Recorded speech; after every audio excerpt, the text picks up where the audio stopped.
গুনাহগারগুলো আমার ভেতরে দাও। তাড়াতাড়ি পেটের ভেতরে ক্ষুধা সহ্য করতে পারি না রে আল্লাহ। ওদিকে আমার আল্লাহ রাগান্বিত আওয়াজ দিয়ে বলবেন, লিমানিল মুলকুল ইয়াউম লিল্লাহিল ওয়াহিদিল কাহ্হার। আল্লাহ তাআলা বলবেন, আজকে এই হাসরের ময়দানে রাজত্ব কার? কেউ জবাব দিতে পারবে না। আল্লাহ নিজেই জবাব দিয়া বলবেন, মহারাগে রাগান্বিত আল্লাহর। এরে নবীর উম্মতের দল, জাহান্নামের চিৎকারে হাসরের ময়দানটা থরথর করে কেঁপে উঠবে। আল্লাহ রাব্বুল আলামিন বলবেন, ওরে ফেরেশতা, জাহান্নামের ৭০,০০০ শিকল লাগায় বেঁধে রাখো। যখন শিকল লাগায় বেঁধে রাখবে, কেউ জাহান্নামের ধরে রাখতে পারবে না। আল্লাহ তাআলা বলবেন, ওরে জাহান্নাম অপেক্ষা কর। আল্লাহ তাআলার অর্ডার পাওয়ার পরেও জাহান্নামের ফেরেশতারা ধরে রাখতে পারে না। এমন অবস্থা দেখিয়া আপনার আমার মায়ার নবী রহমাতুল লিল আলামিন সিজদায় পড়ে কান্না শুরু করবে আর বলবেন, রে মালিক, জাহান্নামের ফিরাও, আমার একটা উম্মত যেন জাহান্নামে না যায়। আল্লাহ বলবেন, ও নবী, আপনি সিজদা থেকে মাথা উঠায় দেন। আপনি কান্না করবেন না রে নবী, আপনার কান্না আমি আল্লাহ সহ্য করতে পারি না রে নবী। আপনি মাথা উঠায় দেন। ওয়ালা সাউফা ইউতিকা রাব্বুকা ফাতারদা। আমি আল্লাহ আপনাকে খুশি করার অঙ্গীকার করে রাখছি রে নবী। আল্লাহ তাআলা নবীকে ঠান্ডা করার জন্য কুদরতি হাতে একটু পানি দিয়া ফেরেশতাকে বলবেন, পানিটা জাহান্নামের ছিটায় দাও। জাহান্নামের গায়ে পানিটা দেওয়া মাত্র জাহান্নাম দ্রুত পেছনে ভাগতে থাকবে। ফেরেশতারা বলবেন, হে মালিক, এতবার শিকল দিয়ে ধরে রাখতে পারলাম না যে জাহান্নামটাকে। সামান্য একটু পানি দেওয়া মাত্র জাহান্নাম পেছনে ভাগতে শুরু করলো। ও আল্লাহ, জানতে চাই এই পানিটা কেমন বরকতের পানি? এটা কি জমজমের পানি নাকি আবে হায়াতের পানি? ওই পানিটা না কাউসারের পানি? আল্লাহ বলবেন, না না, এটা জমজমের পানিও না, কাউসারের পানিও না, এটা আবে হায়াতের পানিও না।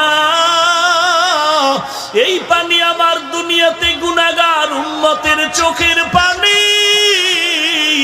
দুনিয়াতে আমার গুনাহগার উম্মতেরা, আমার বান্দারা, মায়ার নবীর উম্মতেরা চোখের পানি ছেড়ে কান্না করেছে।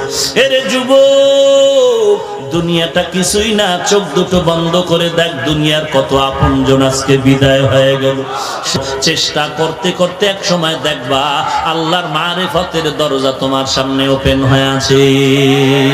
ইয়া ইলাহি তু মেরা মাবুদ হ্যায়, ইয়া ইলাহি তু মেরা মাশুক হ্যায়, ইয়া ইলাহি মুঝসে মুঝকো দূর কর, তাকে দেখো মুঝ মে তুঝকো এক নজর। তাহলে আমরা কি জানলাম? আল্লাহর মারিফতের জন্য শরীয়তের লাইনে চেষ্টা করা লাগবে। কি করা লাগবে? চেষ্টা করার জন্য 3টা ক্লাস আছে। কয়টা ক্লাস? শুধু নামগুলো বলে যাব সংক্ষেপে। 3টা ক্লাস চেষ্টা করতে হলে করতে হবে। 1 নাম্বার ক্লাসের নাম মুজাহাদা, 2 নাম্বার ক্লাসের নাম মুরাকাবা, 3 নাম্বার ক্লাসের নাম মুশাহাদা। মুজাহাদা মানে আল্লাহ পাওয়ার চেষ্টা করা। দলিল সূরা আনকাবুতের 69 নাম্বার শেষ আয়াত, ওয়াল্লাযীনা জাহাদু ফিনা লানাহদিয়ান্নাহুম সুবুলানা। এরপরে 2 নাম্বার ক্লাসের নাম মুরাকাবা, 3 নাম্বার ক্লাসের নাম মুশাহাদা। ওই মুরাকাবা আর মুশাহাদার ক্লাসের সবক হলো হাদিসের মধ্যে। সব উলামায়ে কেরাম জানেন একটা হাদিস আছে, হাদিসে জিবরাইল। আসেনি? হাদিসে জিবরাইলের মধ্যে মুরাকাবা মুশাহাদার সবক। আল্লাহ তাআলার নবীকে জিবরাইল আমিন প্রশ্ন করলেন, ইহসান কাকে বলে?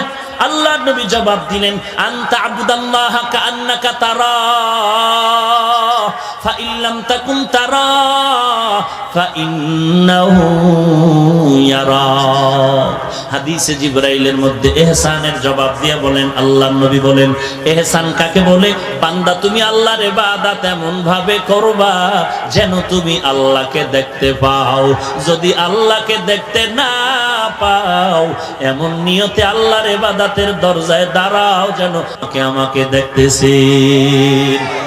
ওয়া ইন্নাল্লাহা লামাআল মুহসিনিন।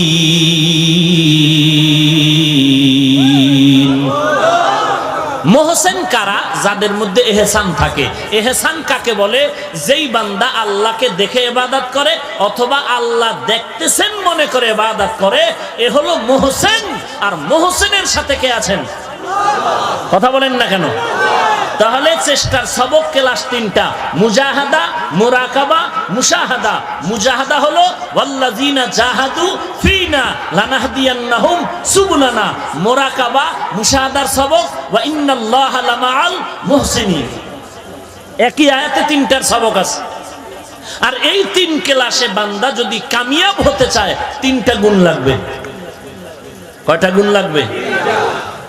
সব ছাত্র কি পাস করেনি? হ্যাঁ, খুব সাবধান। সব ছাত্র কিন্তু ভালো নাম্বার পায় না। এর মুমিন, আল্লাহর মারিফত অর্জনের জন্য তোমার কাজ হলো চেষ্টা করে যাও। তিনটা ক্লাস করো। এক নাম্বার ক্লাসের নাম মুজাহাদা, দুই নাম্বার ক্লাসের নাম মুরাকাবা, তিন নাম্বার ক্লাসের নাম মুশাহাদা। আমার আয়াত 69 নাম্বার আয়াত সূরা আনকাবুত। এই আয়াতের মধ্যে তিনটার সবক দেওয়া আছে। মুজাহাদার সবক প্রথম অংশ, দ্বিতীয় অংশ বললেন আল্লাহ তাআলা মুহসিনের সাথে আছেন। মুহসিন কারা? যাদের মধ্যে থাকবে ইহসান। ইহসানের গুণ। ইহসান কাকে বলে?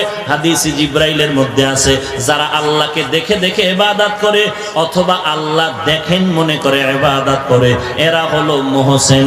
এর নবীর উম্মতের দল। এই তিনটা ক্লাস যদি তুমি কামিয়াবির সাথে অতিক্রম করতে চাও, তিনটা গুণ লাগবে। কয়টা গুণ? এক নাম্বার গুণের নাম হলো আদব। বেদ্যপ জীবনে এই ক্লাস করতে পারবেন। যে কয় মারেফত বলতে কিছু নাই, ও ক্লাসটা করবে কি? হ্যাঁ? যে কয় হাটহাজারীর হুজুর কাফের, এর মধ্যে কি পরিমাণ আদব আছে? যে বলে ইমাম আবু কাদের দান দান শহীদ করিলেন উহুদেরই ময়দানে, নবী বিনে কে তারাবে পুলসিরাত মিজানে, নবী বিনে কে তারাবে পুলসিরাত মিজানে। এমন এতিম নবী আমার, পিতা মাতা নাই যে তাহার, তারপরেও কত মারা মারলো তাকে দুশ্মনে, নবী বিনে কে তারাবে পুলসিরাত মিজানে, নবী বিনে কে তারাবে পুলসিরাত মিজানে। আরে নবীর আশিক কোথায় গেল সেই নবীর উম্মত? উম্মত কই? নবীর সুন্নাত কই? আজকে উম্মতের চেহারা দিয়ে তাকাইলে ভয় লাগে সালাম দিয়া ঠগি নাকি, কারণ উপর দিয়া তাকাইলে বোঝা যায় না এটা নবীর আশিক নাকি নবীর বড় দুশমন। তুকু যাও সুন্নতে আহমদ কুজা বা মুহাম্মদ কাইবুয়াদ নিসবত তোরা। কেমন নবী পাইলি রে উম্মত? যেই নবীর আদর্শ চ্যালেঞ্জ দেওয়ার মতো আদর্শ। কথা ঠিক না? এরে আল্লাহর নবীর উম্মতের দল। মক্কার কাফের মুশরিকরা বলতো তোরা কেমন নবী মানো যেই নবী বাথরুমে যাওয়া আসার নিয়ম শিখায়। সাহাবী দাঁড়াইয়া কয় না না, আমরা এমন নবীর উম্মত যেই নবী শুধু বাথরুমে যাওয়া আসার নিয়ম শিখায় না, ওই নবী আমগো পানি ব্যবহার করারও নিয়ম শিখায়। এরে নবীর উম্মতের দল, কেমনে জামাটা পরবি সেখানেও নবীর সুন্নত, কেমনে পোশাকটা খুলবি সেখানেও নবীর সুন্নত, আঙ্গুলের নখগুলো কেমনে কাটবা কেমনে রাখবা এখানেও নবীর সুন্নত আছে না নাই? মানলে তুমি সুন্নি, না মানলে তুমি সুন্নি নামের বড় বাটপার। এরে নবীর উম্মতের দল, আয় আয়নার সামনে দাঁড়াইয়া আজকে বাসায় গিয়ে আয়না ধইরা দেখো তোমার মাথার চুলগুলো নবীর তরিকায় আছে না নাই। যদি দেখো নবীর তরিকায় নাই তো তুমি নবীর আশিক দাবি করাটা ধোঁকা। তুমি এবার তাকাইয়া দেখো তোমার পোশাকের মধ্যে নবীর তরিকা আসেনি। যদি দেখো নাই তো আশিক দাবি করাটা ধোঁকা। তোমার আঙ্গুলের নখগুলোর দিকে তাকায় দেখো নবীর তরিকায় নখ কাটলানি রাখলানি। যদি দেখো নাই তাহলে আশিক নামের দাবিদার তুমি ধোঁকা। এরে নবীর উম্মতের দল, কেমনে খানা খাইতে বসবা সেখানেও নবীর সুন্নাত আছে। খানার লোকমাটা কেমনে তুমি মুখের মধ্যে দিবা সেখানেও নবীর সুন্নাত আছে না নাই। এইবার আমি আপনাদের আর একটা প্রশ্ন করি, অনেকের কষ্ট হচ্ছে, 5-6 মিনিটে শেষ করব, একটু জবাব দাও। আমার মদিনার এত বড় পাওয়ারফুল নবী রহমাতুল লিল আলামিন, ওই নবীর রেখে যাওয়া সুন্নতের আমল কি হিন্দুরা করবে? বুঝা শুনা বলেন। আমার নবীর রেখে যাওয়া সুন্নতের আমল বৌদ্ধরা করবে? আমার নবীর সুন্নতের আমল যা রেখে গেলেন এগুলোকে খ্রিস্টানেরা করবে, ইহুদিরা করবে? বলেন বুঝে শুনে কারা করবে? বলেন। সবাইকে কথার ফাইনাল একটাই বললাম, তুমি যেই দল করো যেই লাইনে একটু চিন্তা কর কবরের চাপ কেমনে সহ্য করবা। জমিন থেকে 9,30,00,000 মাইল উপরে সূর্য, দিনের বেলা সূর্যের তাপ ছিল, গরম লাগছে, রাতের বেলা নাই, এরপরও ফ্যানের বাতাসেও ঘাম কমে না, ঠান্ডা হয় না। আল্লাহর নবী বলেন আমি মেরাজে গিয়া জান্নাত আর জাহান্নাম দেখে আসলাম, একটা সেকেন্ডের জন্য আমার উম্মতেরা জাহান্নামের আযাব সহ্য করতে পারবে না। তো কেমন অবস্থা হবে গুনাহগারের? আল্লাহ স্পষ্ট কোরআনের মধ্যে বর্ণনা করেন, ইন্নাল আবরারা লাফি নাঈম ওয়া ইন্নাল ফুজ্জারা লাফি জাহিম। আরে যুবক আল্লাহর গোলাম, একটু চিন্তা করো কবরের কি হালাত। কে তোমার নেতা, কে তোমার আপন, কে তোমার বন্ধু, কোনো পরিচয় নাই। প্রশ্ন 3টার জবাব দিতে পারলে কপাল ভালো, না দিতে পারলে কপাল বড় খারাপ হয়ে যাবে। এরপর নবী বলেন হাসরের ময়দান আরো ভয়ঙ্কর অবস্থা হয়ে যাবে। এমন অবস্থা, একই মাঠে কত বন্ধু নিয়ে খেলাধুলা করছিলাম, আজকে অনেক বন্ধু চোখের আড়াল হয়ে গেল। লেখাপড়ার টেবিলে কত বন্ধু বান্ধব নিয়ে আড্ডা করলাম, আজকে অনেকেই নাই। এমন একটা দিন আসবে তুমিও থাকবা না, এই ময়দানে বয়ান চলবে, আমিও থাকবো না, কিন্তু কি নিয়া কবরের দেশে রওনা হবি রে ভাই? আজকে নবীর আদর্শের মালাটা গলায় লাগাইতে পারলি না, বড় আফসোসের বিষয়। ইয়া আরহামার রাহিমিন, ইয়া আরহামার রাহিমিন, রব্বির হামহুমা কামা রব্বায়ানি সগীরা, রব্বির হামহুমা কামা রব্বায়ানি সগীরা। ও দয়ার মালিক, কুদরতের নজর দিয়ে দেখায় দেখেন রে আল্লাহ, এই খাগড়াছড়ি ঈদগাহের ভেতরে কত উলামায়ে কেরাম আপনার দরওয়াজায় হাজির হয়ে গেছে রে আল্লাহ।